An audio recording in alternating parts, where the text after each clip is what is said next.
Ustaz, iman saya turun naik. Masya Allah, kayak tangga belum jadi itu turun naik, turun naik. Saya mudah emosi. Semoga Allah tenangkan hati Anda. Saya tobat dari perbuatan dosa lagi, saya tobat dari berbuat dosa lagi. Pertanyaan saya, bagaimana caranya agar saya bisa benar-benar tobat dan tidak balik lagi? Baik. Pertama, semoga Allah muliakan Anda. Saya sering katakan bahwa saya senang dengan pertanyaan-pertanyaan seperti ini. Artinya Allah cinta, Allah sayang. Kalau nggak sayang, nggak akan diarahkan seperti ini. Akan dibiarkan.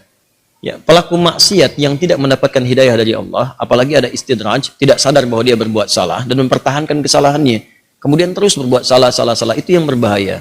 Dan kita doakan, kita bantu, jangan putus asa mendoakan orang-orang seperti itu. Tapi yang paling disenangi adalah jika pelaku maksiat sejahat apapun, tiba-tiba ada getaran di jiwanya untuk kembali. Saya sarankan cepat ambil, karena itu tanda sayang Allah yang pertama. Ambil itu. Saya sering katakan pada Anda, Allah sangat mencintai pelaku maksiat yang tobat dibandingkan orang soleh yang tidak pernah merasa salah. Dalilnya Quran surah kedua Al-Baqarah di akhir ayat 222. Innallaha yuhibbut tawwabin. Allah sangat cinta orang yang selalu untuk berusaha tobat. Dan Allah akan tunjukkan jalan kalau dia mau ngambil itu. Tadi misal, Anda pernah berbuat salah dan terus ada getaran di jiwa, ini salah nih, saya harus berubah. Ini petunjuk Allah, Anda ambil tuh. Itu langsung turun ayat di Quran surah ke-29 ayat 69. Quran surah 29 Al-Ankabut ayat 69. Walladzina jahadu fina lanahdiyannahum subulana. Orang-orang yang serius menjemput petunjuk kami. Begitu Allah tunjukkan, Anda mau ambil.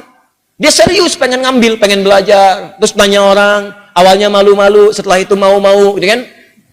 Datang ke majelis ilmu, awalnya belakang-belakang, setelah itu saf paling depan. Ustadz belum datang, dia sudah datang duluan, bahkan dia siapkan macam-macam. Allahu Akbar. Itu lanahdiyannahum subulana. Kami akan tunjukkan jalan-jalan terbaik menuju kami. Macam-macam. Tiba-tiba Masya Allah bukan cuma di taklim aja. Ada yang dapat hadiah umrah, ada yang dapat jodoh, ada yang macam-macam. Diberikan pokoknya. Jadi yang pertama diberikan itu bukan dunia dulu, ketenangan hati dulu. Jadi kalau Anda hijrah, yang diberikan pertama kali ketenangan jiwa. Ya, Quran surah keempat ayat 100, paling kiri sebelah bawah. Wa may yuhajir fi sabilillah yajid fil ardi muraghaman katsiran wa sa'ah. Orang yang mau berhijrah ke jalan Allah akan diberikan oleh Allah itu pertama sa'ah tuh. Kelapangan dalam jiwanya, tenang gitu, kenikmat. Ada sesuatu yang nggak pernah Anda peroleh sebelumnya. Biasa kumpul-kumpul, main-main, ya, menjelang Isya, maghrib, malam-malam cuma nonton, tiba-tiba taklim. Ikut ke majelis ilmu. Awalnya mungkin penyesuaian, lama-lama jadi enak gitu. Ada sesuatu yang kerasanya, saya kemana aja selama ini? Saya kemana aja gitu. Ini nikmat. Bahkan kalau udah dapat halawatul iman, nikmatnya iman, itu ketinggalan sekali kayak nyeselan tuh. Saya ketinggalan nih gitu. Saya ketinggalan. Ya sama. Dulu-dulu sholat fardu biasa ketinggalan. Tapi kalau sudah nikmatnya iman, ketinggalan sholat sunnah, wah, kayaknya ada penyesalan dalam diri Anda. Itulah kenikmatan iman. Nah sekarang, kalau kemudian Anda bertanya, Ustadz saya pengen tobat. Saya ini pengen tobat, tapi saya ini berbuat salah lagi. Kadang naik, kadang turun, kadang naik, kadang turun. Naik turun itu biasa. Itu di Al-Bukhari disebutkan di Kitabul Iman. Kitab yang pertama, ada 57 hadis di situ.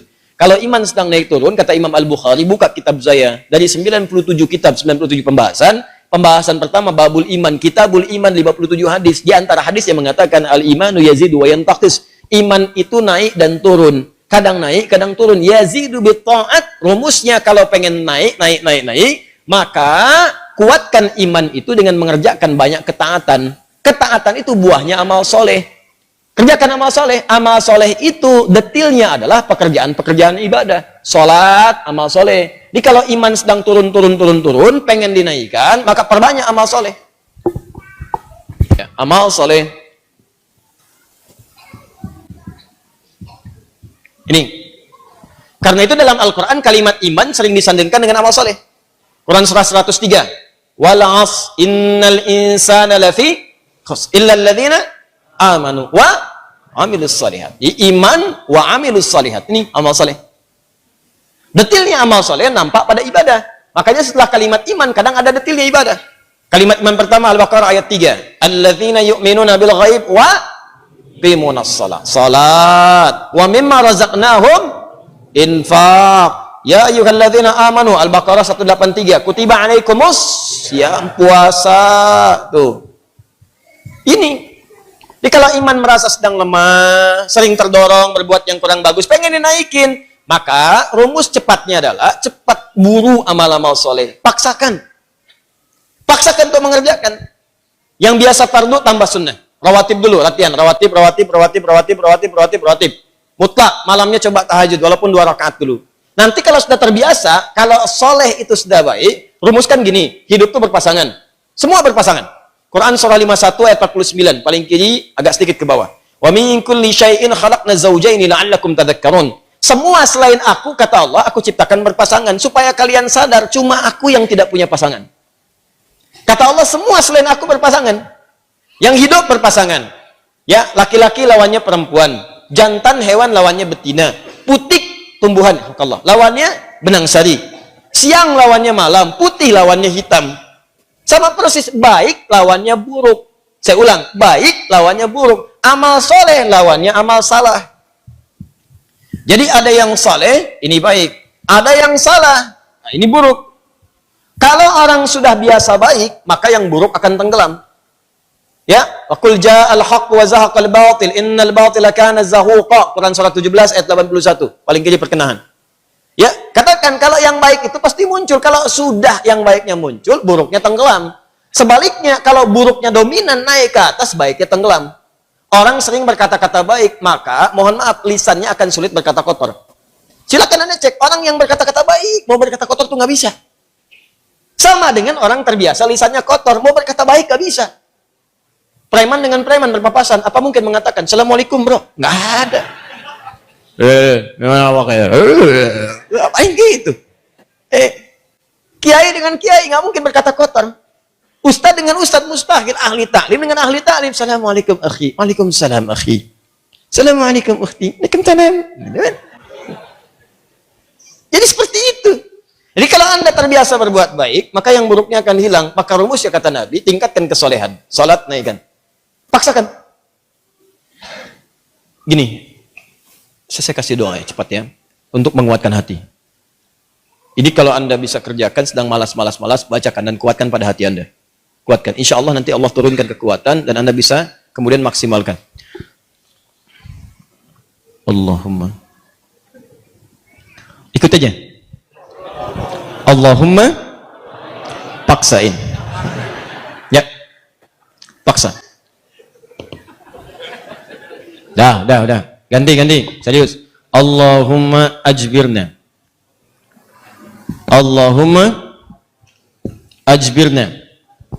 Ajbirna. Ini bahasa Arabnya. Allahumma paksain.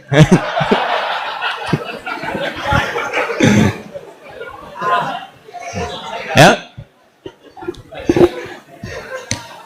Paham? Ah, ditingkatkan, naikin salat. Mulai dari salat. Nah, kemudian ini penting, salat itu yang paling utama karena dalam salat itu banyak kalimat tobat. Antum baru takbir aja, habis takbir kan tobat. Coba lihat. Allahumma ba'id baini wa baina khataaya kama ba'adta bainal masyriqi wal. Ya Allah, mohon jauhkan antara aku dengan kesalahan yang telah aku perbuat. Sejauh-jauhnya, aku nggak ingin lihat lagi. Seperti engkau jauhkan antara timur dengan barat. Jauhkan ya Allah yang tidak pernah bertemu. Allahumma naqqini minal khataaya kama yunaqqa thawbul abyadu minad danas. Ya Allah, kalau kesalahanku begitu pekat, mohon bersihkan seperti pakaian dibersihkan dari noda. Allahumma ighsilni bil ma'i wa thalji wal barad. Kalau begitu pekat luar biasa, gunakan ya Allah walaupun hanya air yang sangat dingin. Gunakan ya Allah. Maksudnya bersihkan sebersih-bersih. Antum tobat, makanya pahami bacaan-bacaan salat. Sama dengan wajah wajhiyal ladzi fatara samawati wal arda hanifan muslima wa ana minal musyrikin. Inna salati wa nusuki wa mahyaya wa mamati lillahi rabbil la syarika lahu bidzalika umirtu wa ana minal muslimin atau wa ana awwalul muslimin. Ya Allah, aku pasrahkan diriku sepenuhnya pada saat ini kepada penguasa langit dan bumi. Kalau aku salat selama ini, atau aku ibadah ya Allah, atau aku hidup sampai dengan sekarang, atau engkau bahkan wafatkan aku dalam salat ini. Engkau wafatkan aku dalam salat ini. Aku ikhlas ya Allah. Aku ikhlas. Berikan bimbingan kepadaku untuk meningkatkan ibadah. Dengan itu aku diperintahkan. Jauhkan dari sifat musyrik. Mulai sekarang aku berjanji ya Allah, aku akan lebih patuh kepadamu. Mulai sekarang aku berjanji aku akan lebih patuh kepadamu. Wa ana minal muslimin. Muslim itu kan patuh, tunduk, patuh. Jadi kalau Anda mengatakan kalimat itu habis salat berbuat maksiat lagi, Anda berkhianat dengan kalimat Anda. Makanya saya sering katakan, pahami bacaan sholat, pahami. Anda akan mengerti betapa nikmatnya sholat ketika Anda memahami bacaan-bacaannya. Itu kalimat pertama. Kemudian di luar-luar itu Anda beristighfar. Makanya habis sholat kan Anda berzikir. Quran surah keempat ayat 103. Paling kanan, agak sedikit ke atas.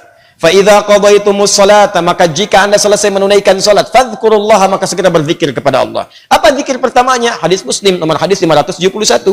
Astaghfirullah, astaghfirullah, astaghfirullah. Allahumma antas salam wa minkas salam. Tabarakta ya dzal jalali wal ikram. Astaghfirullah itu ya Allah saya minta ampun. Ya Allah saya minta ampun. Kalau dosa merasa banyak dalam salat bersujud, dalam ruku minta. Masih kurang, merasa banyak dosa. Habis sholat minta, ya Allah ampuni saya, ya Allah ampuni. Saya merasa dosa saya banyak. Saya mengakui dosa saya banyak, ya Allah. Namun saya pun menyaksikan rahmatmu lebih luas dibandingkan dengan murkamu. Maka mohon, ya Allah ampuni dosa saya. Makanya saat diucapkan itu sambil ingat dosanya, bukan cuma di lisan. Ingat dosa-dosa apa yang pernah dikerjakan. Ingat. Itu yang dimaksudkan Quran surah keempat ayat 17-18. Innamat taubatu 'ala Allahi lilladzina ya'maluna su'an bijahalatin thumma yatubuna min qarib. Sungguh tobat yang diterima oleh Allah itu adalah orang yang pernah berbuat salah. Salah itu bawaan manusia. Jadi kalau Anda nggak pernah salah, apa tuh ditanya Anda itu manusia apa malaikat? Cuma malaikat yang nggak pernah salah. Quran surah 66 ayat ke-6 paling kiri sebelah atas. La ya'sunallaha ma amarahum wa yaf'aluna ma yu'marun. Malaikat nggak pernah salah, nggak pernah bermaksiat, mengerjakan tugas sesuai tupoksinya. Nggak pernah bermaksiat. Apa pernah Anda dengar malaikat Jibril korupsi ayat? Nggak ada. Apa pernah malaikat sering tukeran tugas? Nggak ada. Jibril, sini. Kenapa? Saya jengkel banget sama orang itu. Ente yang cabut nyawanya deh. Kata malaikat maut, nggak ada. Semua sama sesuai tugasnya masing-masing. Jadi kalau Anda mengharapkan kesempurnaan dari seseorang, percuma. Karena Anda manusia. Sama persis dengan pasangan hidup. Kalau Anda mengharapkan suami Anda sempurna, Bu, ibu salah nikah. Harusnya ibu cari malaikat. Cuma malaikat gak punya nafsu. Jadi kalau ada suami salah, wajar namanya manusia. Jangan diekspos kesalahannya. Demikian juga istri kalau keliru, wajar namanya perempuan manusia. Kecuali malaikat. Papa kenapa sih gak pernah mengertiin aku? Mama, papa ini manusia, bukan malaikat. Mama ini. Mama juga bukan setan kan? Kalau setan sebaliknya. Selalu kenal salah, gak kenal benar. Dan setan nggak mau tobat. Manusia pertengahan salah dan tobat. Setan salah nggak mau tobat. Jadi kalau ada manusia mengatakan dirinya manusia salah, nggak mau tobat, patut ditanya dia manusia atau itu. Paham ya? Tobat itu terus. Makanya disebut tawab. Tawab itu nggak berhenti. Jadi kalau sekarang belum kerasa perubahan ya, terus tobat, jangan berhenti. Terus tobat. Misal sekarang tobat nih, masih berulang, tobat lagi, terus jangan berhenti. Sampai Anda merasakan bahwa perbuatan itu buruk dan membencinya. Terus, jangan berhenti. Jangan terus tobat, nangis. Hari ini nangis, nggak bisa, besok nangis. Nggak bisa, besok nangis. Nggak bisa lagi, tangisi diri Anda yang belum bisa menangis. Terus. Dan kalaupun Anda wafat, Anda sedang dihitung wafat dalam keadaan berusaha tobat. Itu poinnya. Bukankah ada orang membunuh 100 orang dan dia berusaha tobat? Dia berusaha tobat, datang ke majelis ilmu. Berusaha di jalan wafat. Dihitung oleh Allah. Padahal belum tahu dia diterima atau enggak tobatnya. Belum tahu dia. Cuman dia berusaha di jalan mewujudkan tobatnya. Bunuh orang, Anda bayangkan. Maksiat itu udah hatam. Udah lewat bahkan. Ya, dia kerjakan, tapi dia mau tobat. Dia terima getaran jiwanya. Datang, istighfar. Di jalan meninggal. Diterima tobatnya. Dan kita tidak tahu pelaku maksiat mana yang saat wafat dalam keadaan tobat. Ya, makanya ayo biasakan tobat. Istighfar. Nabi aja biasa istighfar. Nanti kalau sudah enak ada kelapangan. Setelah itu baru diberikan anugerah-anugerah dunia yang dirasakan hilang itu. Awal-awal tuh begitu Pak. Kadang pengen tobat. Saya pengen tobat ya Allah ke masjid. Sholat 2 rakaat tahiyatul masjid. Pulang sepatu hilang. Ya. Kadang-kadang begitu. Karena Allah kalau sudah senang dengan seorang hamba, yang kurang baik dibuang-buang. Buang. Nanti didatangkan lagi yang baik. Kalau Anda sabar. Ya. Kan pernah ada seorang, ini kisah nyata. Seorang pemuda tobat.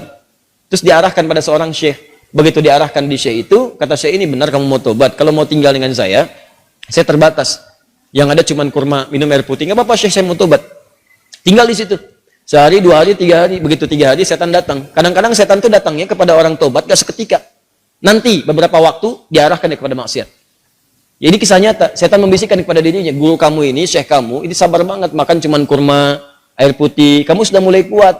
Coba berbakti kepada gurumu, carikan makanan. Bagus awalnya.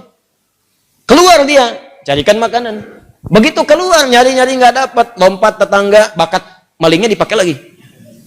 Naik bakat pencurinya. Nggak dapat, lewat lagi, begitu rumah kedua, belum manjat, sudah mencium bau enak, bau makanan.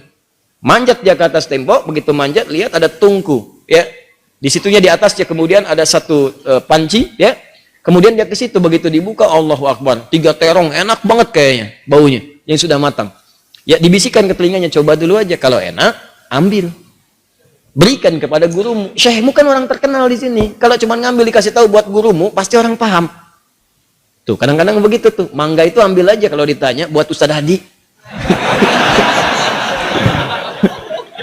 Awas suami-suami itu. Papa lagi di mana? Sama Ustadz Hadi. Nah, hati-hati tuh. Kalimat-kalimat padahal enggak misalnya kan. Baik. Nah, begitu proposalnya tuh. Akhirnya dia coba dikunyah. Begitu dikunyah kemudian, nah karena dia sudah tobat, itu ada petunjuk di hatinya. Jadi kalau orang sudah bersih itu kemudian berbuat maksiat, nanti ada yang namanya burhan mirabbi. Ya, petunjuk Allah seperti Nabi Yusuf menerima burhan. Ini salah. Ya, cahaya kebaikan yang diberikan oleh Allah kepada seseorang yang tergerak berbuat maksiat. Di hatinya mengatakan jangan lakukan itu salah. Nah, dia begitu, jangan lakukan itu keliru, itu salah. Begitu mendengar suara tadi dia muntahkan. Ini kisahnya tadi muntahkan seketika. Dan dia lari. Dan dia ingin ceritakan kepada gurunya bahwa dia telah berbuat salah. Dia pengen dituntun, salah saya pengen tobat. Balik lagi. Begitu balik lagi ke tempat gurunya, qadar Allah, begitu pulang ke masjid gurunya, ternyata gurunya sedang berhadapan dengan seorang perempuan. Di luarnya ada bapaknya nunggu, seorang laki-laki tua. Begitu sedang berhadapan, lihat anak muda tadi dipanggil, ya bunaya ta'ala, anak sini, sini. Ya, begitu datang, diceritakan sama gurunya, ini ada seorang perempuan datang pada saya, dia baru ditinggal wafat oleh suaminya, selesai masa iddahnya. Dia datang pada saya untuk dicarikan jodoh. Saya tawarkan pada kamu, maukah engkau menjadi jodohnya? Nah. Kalau Anda dalam situasi seperti itu tuh, wah, udah datang mau taubat, masuk masjid ada durian, tuh kan? Wah, perempuannya cantik, tinggal wafat kemudian oleh suaminya, belum ada keturunan dan seterusnya, baru aja menikah, selesai masa iddah, ditawarkan pada Anda, mau nggak? Nah, lalu laki-laki ini berkata, guru, saya khawatir tidak bisa memberikan apa yang membutuhkan. Saya saja kesini numpang. Apa jawab gurunya? Kamu nggak usah khawatir. Dia diwarisi harta yang sangat banyak. Dia kesini hanya mencari pria soleh yang ingin jadi suami yang mampu membimbing dia ke surga. Kira-kira kalau ada jawaban seperti itu, apakah Anda bersedia atau tidak menolak sama sekali? Oh?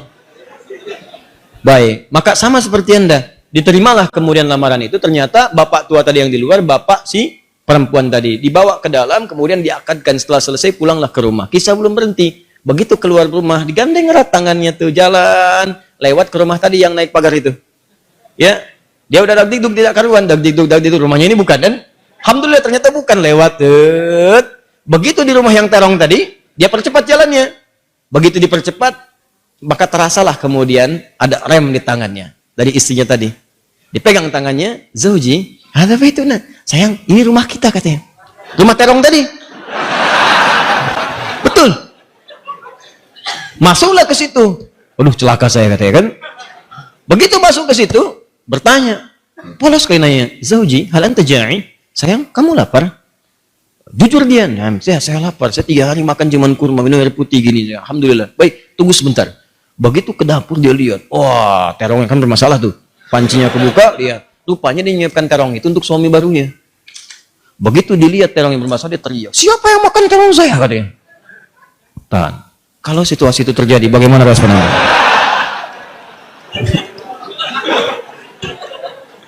Jangan bilang itu kucing. Nah, lalu tiba kemudian tergeraklah hatinya datang. Perhatikan kalau rumah tangga seperti ini, nikmat kehidupan dunia tuh. Ya, tidak akan terjadi perang per dunia pertama, kedua, ketiga, dan seterusnya. Lihat baik-baik. Datanglah suami ini mengatakan dengan jujur, Zauji, sayang, ini di Quran tuh gini, selalu laki-laki perempuan tuh zauj. Kecuali dalam masalah nanti warisan menggunakan zaujah untuk menunjuk kepada gender perbedaan hak waris. Zauji, sayang, kisahnya begini katanya. Aku ini sebetulnya mencarikan makanan untuk guruku. Lalu setan membisikkan sampai tiba-tiba ke sini aku buka ada terong, aku cicipi. Tapi demi Allah, tidak aku telan, aku muntahkan karena takutku kepada Allah. Sampai aku kembali, tadinya mau tobat. Sama guru dipanggil, suruh nikah sama kamu. Sampai ke sini. Dia jelaskan semua kisahnya. Apa yang terjadi? Kalau ibu mendengar kisah tadi, apakah ibu akan balik lagi kepada guru mengatakan? Kalau ini terjadi pada setiap perempuan, maka damailah kehidupan di rumah tangga dan di bumi. Tenang kehidupan di bumi. Perhatikan kata perempuan ini. Apa yang dia katakan? Bagaimana anugerah Allah diberikan pada pemuda yang tobat ini. Ahli maksiat, tobat, dapat ketenangan, dan apa hasilnya? Perhatikan. Wallahi, demi Allah. Secuil terong yang engkau muntahkan karena Allah itu, maka Allah ganti dengan seluruh terongnya, panci tempat terongnya, rumah tempat terongnya, plus pemilik